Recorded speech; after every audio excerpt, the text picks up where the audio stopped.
حد بيسأل ليه انت قلت على رئيس دير ابو مقار انه مش شهيد؟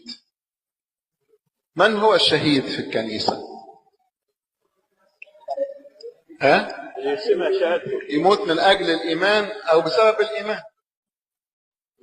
وكلمة شهيد جاية اصلا من ان واحد يجي يستشهده، يقول لك اشهد انك مش مسيحي، يقول له لا انا مسيحي.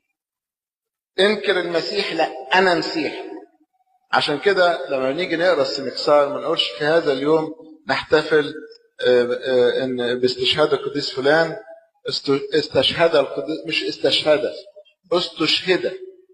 استشهد معناها واحد قرره، واحد طلع الشهاده من بقه، اشهد ان انا ابن الله، اشهد ان انا ابن المسيح. فمش اي قتل يبقى شهاده. الرأي ده انا قلته زمان، كنت لسه عيل سنة 81 في قتل الأنبا صمويل المتنيح في حادثة السادات. ناس قالوا شهيد. شهيد ايه؟ ده اللي جاي يقتل كان قصد السادات، وبعدين دول حواليه في منهم ناس ماتوا، مش بس أنبا صمويل. لا، الشهيد هو الذي مات عشان خاطر هو مسيحي زي ما بيحصل في الكنائس، او حد قرره ولم يقبل النجاة زي بتوع ليبيا. دول نوعين. بتوع ليبيا دول التيبيكال، واحد قرره فقال لا انا مسيحي. طب لو انت انكرت المسيح هتمشي؟ قال له ما انكرش ومستعد اموت. ده الشهيد التيبيكال. واحد تاني بقى في كنيسة يدخلوا يفجروا كده والناس تموت عشان خاطر هم مسيحيين جوه الكنيسة.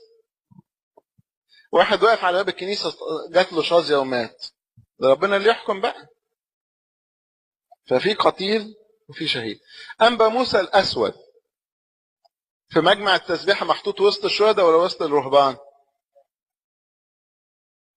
ايه؟ الرهبان. ده جاي بعد ماكسيموس وديماديوس، بالرغم انه اتقتل بيد البربر.